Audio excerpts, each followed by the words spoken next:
अस्सलाम वालेकुम, hello and welcome. आप जानते हैं कि पाकिस्तान का प्रीमियम वनडे कप जारी है। आज वनडे कप में आराम का दिन है। स्पेशल ट्रांसमिशन के लेकर हम हाजिर हुए हैं आपकी खिदमत में चैंपियंस कप के हवाले से, और इसमें जो इसका एम है कि यंग टैलेंट को तलाश करना, पाकिस्तान टीम के लिए बैकअप प्रोड्यूस करना, और पाकिस्तान की क्रिकेट जो अपने ट्रैक से हटी हुई है इस वक्त, वो विनिंग ट्रैक पर वापस आए।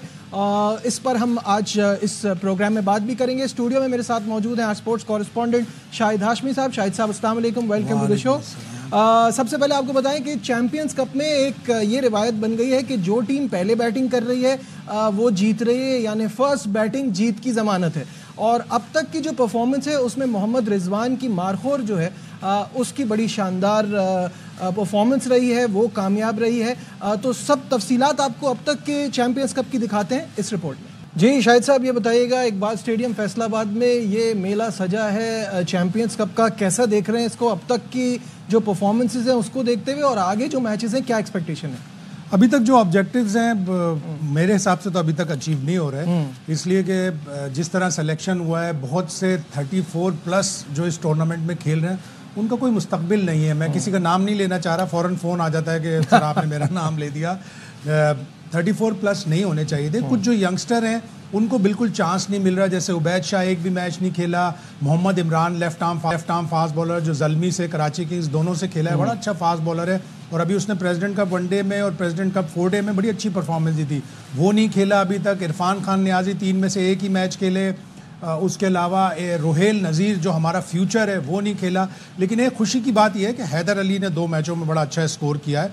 हैदर अली, रुहेल नज़ीर, उबैद शाह, जीशान, शाजेब हसन, अजान ओवैस, ये हमारा फ्यूचर है। दूसरे जो 34 प्लस जिनके अगेन में नाम नहीं लूंगा वो हमारा फ्यूचर नहीं है। exactly. मैं तो नदीम खान से बल्कि एक सवाल भी करूंगा जब नदीम खान हमारे साथ आएंगे तो उस वक्त बताऊंगा, अभी आपको नहीं बता। हाँ, बिल्कुल सही है जैसे आपने कहा। तो टूर्नामेंट डायरेक्टर नदीम खान भी हमारे साथ है। अस्सलाम वालेकुम, वेलकम टू द शो। वालेकुम सलाम। सबसे पहले नदीम साहब मुझे ये बताइएगा कि जो अभी हम बात कर रहे थे, जो इस टूर्नामेंट का मकसद है और हम इससे क्या कुछ हासिल करना चाहते हैं, वो थोड़ी सी गाइडलाइंस इन शॉर्ट हमें बता दीजिए, तो फिर इस पर बात करते हैं। लेकिन अजीब, सबको ही पता है कि डोमेस्टिक क्रिकेट प्लेयर डेवलपमेंट के लिए होती है, और आपको पता है कि जब कॉन्स्टिट्यूशन चेंज हुआ तो बहुत ज़्यादा डाइल्यूट हो गई थी, 18 टीमें आ गई, तो एक जो गैप था बिटवीन डोमेस्टिक एंड इंटरनेशनल वो बड़ा था, तो इसलिए कि ये टूर्नामेंट कराया जा रहा है कि एटलीस्ट उस गैप को कम किया जाए। अच्छा, और तो प्लेयर, जाहिर बात है प्लेयर डेवलप किए जाए, और उसके लिए अगर आप देखेंगे कि इसकी जो फॉर्मेशन है 5 टीमों की प्लस उसके साथ मेंटोर और हेड कोचेस, और उनको अटैच किया गया एकेडमी के साथ। तो पहले भी पेंटेंगुलर टूर्नामेंट होते रहे, मगर इस तरह से उसका डिटेल प्लान नहीं बना के वो टीमें बनती थी और टूर्नामेंट होता था और ख़त्म हो जाता था। लेकिन अब ये परमानेंटली कोचेस इनके साथ रहेंगे और इनके साथ एक एकेडमी भी अटैच की गई है ताकि इनको बेहतर फैसिलिटीज़ मिल सके और ये वहाँ पे ग्रूम और डेवलप हो सके।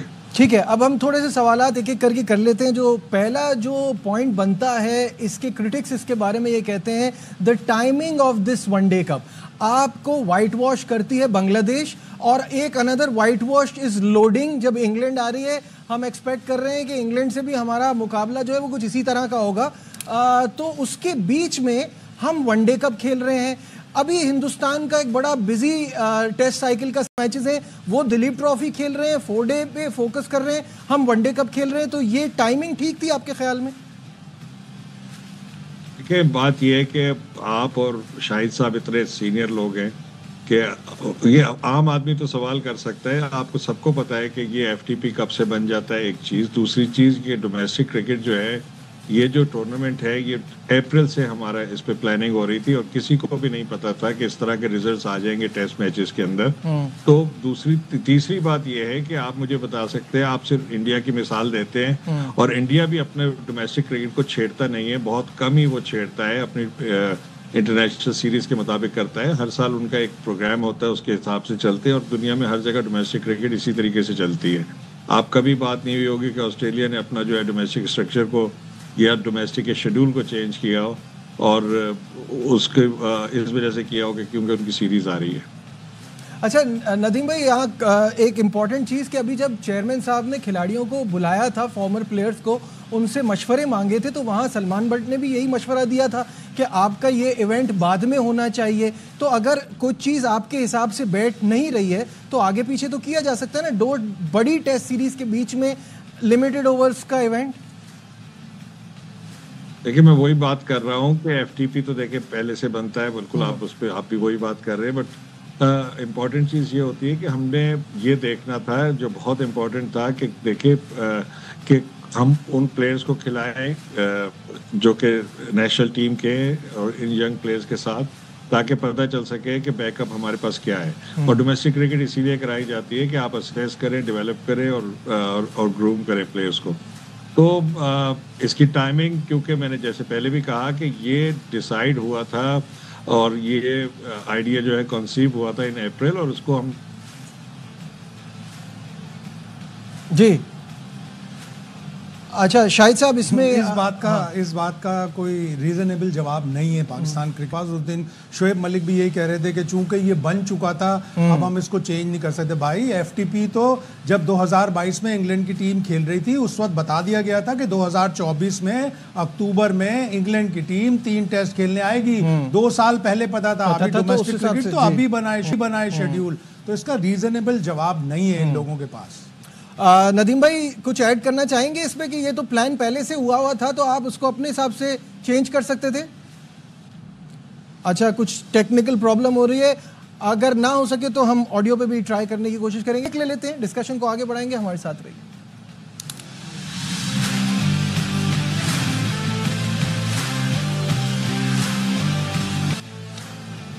Welcome back once again. Champions cup के हवाले से बात हो रही है। शाहिद साहब, अभी थोड़ी देर पहले बात हो रही थी टाइमिंग के हवाले से, अब बात कर लेते हैं जो इसका बेसिक मकसद है। वो आपको फील होता हुआ नज़र आता है, जो टैलेंट लाना और उसको आइडेंटिफाई करना, क्योंकि मुझे अभी भी लग रहा है कि ज़्यादातर वही खिलाड़ी नज़र आ रहे हैं जो कि आपके नॉन खिलाड़ी हैं। सारी टीमें जीतने के लिए अपनी फुल स्ट्रेंथ टीमें खिला रही हैं, अपने फुल स्ट्रेंथ प्लेयर्स खिला रही हैं। वो नहीं चाहते कि हम हारें। मेंटोर्स के ऊपर भी दबाव आएगा कि भाई आपकी टीम क्यों हार रही है, आप पूरे प्लेयर क्यों नहीं खिला रहे। तो यही सवाल मैं एक नदीम खान से ही करना चाहूँगा, अगर वो ऑनलाइन है, कि हम क्या ज़रूरी नहीं था कि हम एक, जिस तरह हम पीएसएल में शर्त रखते थे कि एक इमर्जिंग प्लेयर खिलाना ज़रूरी है, तो हम इस टूर्नामेंट में एक के बजाय 2 इमर्जिंग प्लेयर कर देते। 9 अपनी मर्जी के खिला लो, लेकिन 2 तो इमर्जिंग खिलाओ ना, कुछ तो प्लेयर डेवलप हो। प्लेयर डेवलप ही नहीं हो रहा है। नदीम भाई साथ आ गए? नदीम खान से अभी हमारा राब्ता नहीं हो पाया है, दोबारा राब्ता करने की कोशिश कर रहे हैं। शाहिद साहब, ये चीज़ तो है क्योंकि ये अभी भी टीमें रिजल्ट पे जा रही हैं। उस दिन हारिस ने कमाल का कोट दिया कि अल्हम्दुलिल्लाह, बड़ी खुशी हुई हम हार गए। अगर सीखने के लिए हार रहे हैं, लेकिन हमारे यहाँ तो 1 मिनट में फिर इल्जामात भी लगना शुरू हो जाते हैं ना। वो लॉस्ट इन ट्रांसलेशन, वो बोल नहीं पाए। नहीं, स्लिप ऑफ द टंग नहीं थी, वो सोच के आया था। उसने बोला बात ठीक कि अल्हम्दुलिल्लाह खुशी हुई हार गया, ये गलत जुमला था। ये कहता कि हमने एक एक्सपेरिमेंट किया था कि हम चेस करने जाएंगे और हम उस चेस करने में हार गए, इसलिए कि सामने कप्तान अच्छा था। रिजवान ने 232 में पूरी कोशिश की कि विकेटें लेकर मैच जीता था और वो जीत गया। टूर्नामेंट डायरेक्टर नदीम खान एक बार फिर हमारे साथ हैं। नदीम साहब, ये बताइएगा, जो अभी शाहिद साहब भी बात करें, सोच रहा हूँ कि हमारा जो टैलेंट निकालने का तरीका है, और कहा गया, जैसे चेयरमैन साहब ये कह रहे थे कि एक के पीछे 5-5 खिलाड़ियों का बैकअप हो, तो उसके लिए फिर आपको यंगस्टर्स को मौका भी तो वैसा ही देना पड़ेगा। यहाँ तो टीमें फुल स्ट्रेंथ पे जा रही हैं, जीत के लिए खेल रही हैं। नजीब, अगर आप इसमें एवरेज एज देखेंगे तो वो एक टीम की 23 है, एक की 24 है और मैक्सिमम 28 है।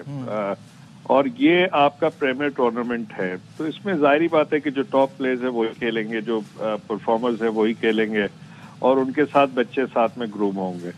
तो अगर आप एवरेज एज, जैसे मैंने कहा कि 28 है जो मैक्सिमम है एक टीम की, तो उसमें यंगस्टर्स तो खेल रहे हैं साथ, लेकिन ऐसा नहीं हो सकता कि आप सारे ही यंग प्लेयर्स को खिला लें। तो उसके साथ मिक्स है, और कुछ सीनियर प्लेयर है और कुछ उनके साथ जूनियर प्लेयर भी साथ नदीम, मैं ये नहीं कहना चाह रहा कि सारे ही यंगस्टर खेलें। मैं ये कहना चाह रहा था कि जैसे पीएसएल में शर्त होती कि इमर्जिंग प्लेयर खेलेगा, क्या अच्छा नहीं होता कि हम एक शर्त रख देते कि जी 2 इमर्जिंग प्लेयर आप हर मैच में अपने खिलाएं? अच्छा नहीं होता? प्लेयर डेवलप हो जाते हैं। देखिए शायद पहली चीज तो मैं ये बताऊं कि आप दोनों इतने जबरदस्त क्वेश्चन करते हैं और हमेशा से हमारा बड़ा अच्छा प्रोग्राम होता है। एक तो आपके लाइन के इश्यूज है, मुझे नहीं पता चल रहा आप क्या बात कर रहे हैं, मुझे अब तक नहीं पता कि आपने क्या मैंने बात सिर्फ की यही है। कहा कि मैंने सिर्फ यही कहा अगर हमारा मैंने सिर्फ हमारा अच्छा सा इंटरव्यू हम अरेंज कर ले, एक लंबा, जिसमें आप सारे क्वेश्चन करें, बड़े रेलिवेंट क्वेश्चन है आपके जो लोगों को पता चलने चाहिए। इसी टूर्नामेंट में इसी टूर्नामेंट में हम करेंगे। नदीम, आप तकरीबन 2017-18 से जूनियर्स के साथ इन्वॉल्व है। 2018 का वर्ल्ड कप मुझे याद है, पाकिस्तान इंडिया से हारा, बड़ा बुरी तरह हारा। वहां से हमें एक प्लेयर शाहीन शाह अफरीदी मिला है। हमारा अली जरियाब नहीं है कहीं, रुहेल नज़ीर कहीं नहीं है, हैदर अली अब खुशी हो रही है कि वो खेल रहा है। इंडिया के प्लेयर आप देखें, दूसरे मुल्कों के आप प्लेयर देखें, वो इतना डेवलप हो जाते हैं। क्यों हमारे प्लेयर अंडर 19 से रुक जाते हैं, खो जाते हैं? देखिए शाहिद भाई, बात यह है कि अगर मैं अभी एक रिपोर्ट बनाई थी, कोई मेरे ख्याल से मुश्किल से कोई 3 से 4 हफ्ते हुए हैं, मुझसे ये क्वेश्चन किया गया था कि अंडर 19 प्लेयर्स हमारे कहाँ हैं। तो मैंने तीनों वर्ल्ड कप में जो स्क्वाड गए लास्ट 3 वर्ल्ड कप्स में, वो सारे के सारे प्लेयर्स जो है ना विद इन द सिस्टम है। अब बात यह है कि प्लेयर्स की परफॉर्मेंस ऊपर और नीचे होती रहती है। अली जरियाब जो है उसने बड़ा बेहतरीन परफॉर्म किया ए टीम से, आपको पता है अभी वो इन रैंकिंग है। ये सारे प्लेयर्स सिस्टम में खेल रहे हैं, दे हैव टू परफॉर्म। अब परफॉर्म करेंगे तो आगे आ जाएंगे। अब वो अली जरियाब ने इस टूर्नामेंट से पहले अपना फिटनेस टेस्ट फेल कर दिया, तो हमने उसको दोबारा चांस दिया, अब उसने पास किया, होपफुली वो किसी न किसी टीम में होगा। इसी तरीके से जितने भी प्लेयर हैं, अगर आप कहेंगे तो मैं आपको डिटेल भी भिजवा सकता हूँ कि सारे के सारे विद इन द सिस्टम है। अच्छा, अब शाहीन आफरीदी आया, अब अरशद इकबाल भी उसका हिस्सा था, उनको इस वक्त इंजरी है, और बहुत सारे प्लेयर थे, वो सारे के सारे सिस्टम में खेल रहे हैं। इवन अगर देखें जो एक पीसीबी का जो डेवलपमेंट प्रोग्राम है वो अपनी जगह है। अगर आप देखेंगे पिछले 2 साल से पीएसएल फ्रेंचाइजीज में आप देखेंगे तो एवरेज एज कम हुई है, क्योंकि वो यंगस्टर्स सारे के सारे सिस्टम में आके परफॉर्म कर रहे हैं। अब ये मुबस्सिर खान है, ये 2 दफा बेस्ट ऑलराउंडर हुआ। हुरैरा है, ये 2 दफा बेस्ट बैट्समैन हुआ। फर्स्ट क्लास ट्रॉफी की मैं बात कर रहा हूँ, नॉट T20 और वनडे, ये सब आपके सामने। तो ये सारे विद इन द सिस्टम है। अच्छा, लेकिन वही करेंगे, आगे आएंगे। अब ए टीम से शाहीन से आपने देखा होगा मोस्टली यंगस्टर गए थे, उसमें कुछ सीनियर जरूर गए हैं, और आपको जरूरत होती है कभी कभी कुछ सीनियर्स की, क्योंकि उनके साथ खेल के प्लेयर डेवलप होते हैं। अच्छा, सीनियर्स के साथ जूनियर्स का खेल के प्लेयर डेवलप होने वाली जो बात है, तो आपके जो ज्यादातर सीनियर खेल रहे हैं, आप मुझे बताइए, अब्दुल्ला शफीक जिस तरह से बांग्लादेश में आउट हुए, जिस तरह से यहाँ आउट हो रहे हैं, इनसे जूनियर क्या सीखेगा? शान मसूद वही गलती कर रहे हैं, बाबर आजम ठीक है कुछ रन्स तो कर रहे हैं, लेकिन वो भी यहाँ डोमिनेट नहीं कर पा रहे जैसे इनको करना चाहिए था, जिस तरह का उनके लिहाज से जो सामने स्टैंडर्ड है। तो क्या सीनियर्स की परफॉर्मेंस आपको ऐसी लग रही है कि इस इवेंट में जूनियर सीखेंगे? देखिए नहीं है, मैं आपसे बिल्कुल डिसएग्री नहीं करूंगा, लेकिन ये कितना हेल्दी कंपटीशन है कि जो सेंट्रली कॉन्ट्रैक्टेड प्लेयर हैं, जो आपके इंटरनेशनल प्लेयर हैं, उनको आउट परफॉर्म किया हुआ यंगस्टर्स ने। तो ये तो अच्छी चीज है। इसको अगर आप दूसरे एंगल से देखें तो ये तो बड़ी अच्छी चीज है कि पता चल रहा है कि जहां एक कंपटीशन में दोनों यानी कि सीनियर क्रिकेटर्स और जूनियर भी खेल रहे हैं, वो आपकी बात सही है, वो एक सेकंड पॉइंट है। बट ये अच्छी चीज है कि लोगों को समझ में आ रहा है, लोगों को नजर आ रहा है, हमें भी नजर आ रहा है। और डोमेस्टिक क्रिकेट इसीलिए करी जाती है, जैसे अब सेकंड इनिंग में लोग स्कोर नहीं कर पा रहे हैं, अब ये सब आइडेंटिफाई हो रहा है और सारी चीजें, और हमें इस पे काम करना होगा। तो ये तो हमारा कोई इंटरनेशनल कंपटीशन नहीं है, ये तो डोमेस्टिक है। और हमने जो आप लोग और हम सब जिस पे अग्री करते हैं, हमने 5 लेजेंड जिन्होंने मॉडर्न डे क्रिकेट भी खेली है, कोचिंग भी की है, उन सब से सबकी आप अग्री करेंगे कि उनके पास क्रिकेटिंग सेंस है, उनको साथ लगाया है। अब ये सारी चीजें हम रिव्यू मीटिंग आज भी हमारी है, अच्छा, और उसमें रिव्यू करते हैं। नदीम, दो प्लेयर और थे अभी इस 2024 जूनियर वर्ल्ड कप के, शाजेब खान या शाजेब हसन, और शाजेब खान था शायद, लेफ्ट हैंडर, और अली रजा, जिसकी ईएन बिशप ने भी तारीफ की थी। वो क्यों सेलेक्ट नहीं हो पाए? अच्छा बॉलर है, आर्टिफिशियल इंटेलिजेंस ने धोखा दे दिया यहाँ। जी, अली रजा टीम का हिस्सा है, और अली रजा का हुआ ये कि अनफॉर्चुनेटली एक दिन पहले उसको डेंगू हो गया, लेकिन he is still with the squad. तो वो बहुत अच्छा टैलेंटेड बॉलर है, मैं बिल्कुल अग्री करता हूँ, और वो is part of that one of the team, वो पैंथर्स का हिस्सा है। और अनफॉर्चुनेटली उसको डेंगू हो गया, तो वो रिकवरी आपको पता है डेंगू के अंदर फिर बच्चे को रिकवरी और जिस तरह की हीट है उसमें जल्दी नहीं कर रहे उसको खिलाने की, बट वो डेफिनेटली बहुत अच्छा बॉलर है। थोड़ा सा इंटरवेंशन कर सकते हैं नदीम, आपके जूनियर प्लेयरों को टीम में ज्यादा खिलाएं, बोले भाई जमान खान को खिलाओ, इरफान नियाजी को और खिलाओ। साथ में ये भी ऐड करना चाहूंगा कि जो प्लेयर्स प्रूव कर चुके हैं और इन फॉर्म है, अब रिजवान है, उनको भी थोड़ा सा मेंटोर वाला रोल होना चाहिए ना, कि वो थोड़ा नीचे चले जाएं, उन लड़कों को ऊपर भेज दें। अब्दुल समद उनकी टीम में बड़ा अच्छा कर रहे हैं, अगर वो ऊपर चले जाएं, या एक जो हमेशा से हमारे यंगस्टर हैं इफ्तिखार, जो टेल एंडर का अभी कह रहे थे कि मुझे टेल एंडर बनाया हुआ है, उनको थोड़ा ऊपर भेज दें, कुछ इस तरह का हो जाए।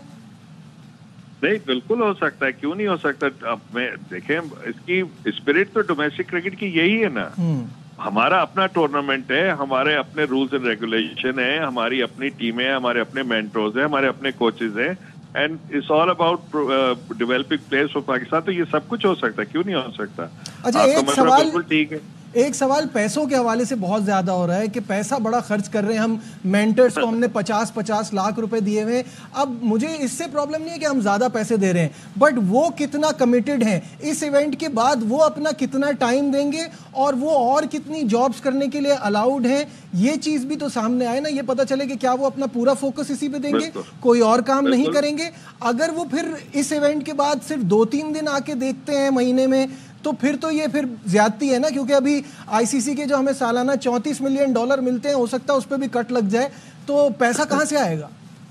देखिए, ये बिल्कुल बहुत अच्छा है। देखिए, ये बात आप हम हर बार देखते रहते हैं। देखिए, थोड़ा सा मैं आपको बताऊं कि हम, आपको पता है कि पब्लिक फंड पे नहीं बल्कि अपना खुद ही रेस करते हैं, और हमारा एक अपना बिजनेस मॉडल है। ऐसे जैसे आपके चैनल का है कि मैं नहीं कहता, कभी डिस्कशन नहीं होता कि मॉर्निंग शो में कितने आप होस्ट को पैसे दे रहे हैं, समझ रहे ना, तो ये डिस्कशन होना नहीं चाहिए, ये लोगों के क्वेश्चन होते हैं। अब इनकी कमिटमेंट की मैं बात करूं तो ये देखे, मैंने आपको पहले भी कहा कि ये सारी टीमें एक एक अकेडमी से अटैच्ड हैं, और ये जितना जो कोचिंग स्टाफ है ये डेडिकेटेड है, ये कहीं और जाके काम, मतलब यानी कि रीजन्स में जाके काम नहीं करेंगे, ये हमारे सिस्टम में ही काम कर रहे होंगे, but they are dedicated coaches to those academies. तो ये मुसलसल इनके पास एक जगह है जहाँ पे बेहतरीन फैसिलिटीज हैं और ये डेडिकेटेड कोचेस हैं, और उनके टॉप पे मेंटर्स हैं जो इसको लुक आफ्टर करेंगे। अब इनको क्या इजाजत है? हाँ, इनको इजाजत है सिर्फ मीडिया में जब जाने की, जब आईसीसी इवेंट्स होंगे, अदरवाइज ये हमारे साथ ही काम करेंगे। ठीक है नदीम, कुछ हमने वाइट बॉल से हटके रेड बॉल की प्रिपरेशन के बारे में सोचा है, या हमने सोच लिया कि भाड़ में जाए टेस्ट क्रिकेट, हमने तो 3-0 हारना ही है इंग्लैंड से, कुछ तैयारी होगी इंग्लैंड?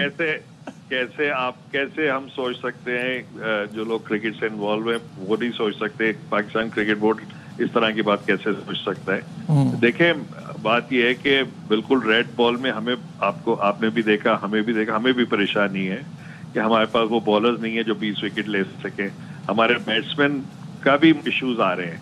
तो इन सारी चीजों पे इसीलिए शाहिद भाई हमने इस दफा ये जो प्रोडक्ट बनाई है, इसके साथ एकेडमी इसीलिए अटैच की है, और जैसे ही ये टूर्नामेंट खत्म होगा उसके थोड़े दिनों के बाद ये प्लेयर्स दोबारा वहां पे आएंगे, इनकी बाकायदा प्रोफाइलिंग होगी, एक एक प्लेयर की टेक्निकल, फिजिकल, मेंटल, हर एक की प्रोफाइलिंग होगी, और फिर उसमें आइडेंटिफाई किया जाएगा कि टेस्ट मैचेस के लिए किसको डेवलप करना है, क्या चीजें उसके अंदर बेहतर करनी है, वनडे के अंदर और T20 के अंदर। थोड़ा सा जो ये थोड़ा सा जो 3 डायमेंशनल प्लेयर होने चाहिए। इस पे थोड़ा सा जो ये दिल जला है, ये माजरत कर दीजिएगा, इसलिए कि पाकिस्तान की इतनी होपलेस टीम है, मैंने कभी नहीं देखी, वनडे की, T20 की और टेस्ट में तो बहुत ही ज्यादा दिल जला है।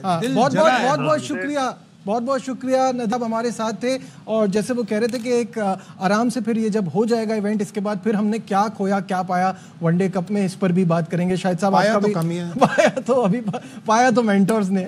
बहुत बहुत शुक्रिया। शाहिद हाशमी साहब भी हमारे साथ थे ट्रांसमिशन में। फिलहाल बस इतना ही, दीजिए अपने मेजबान नजीब अल हसनैन को इजाजत, अपना बहुत ख्याल रखिए, अल्लाह हाफिज।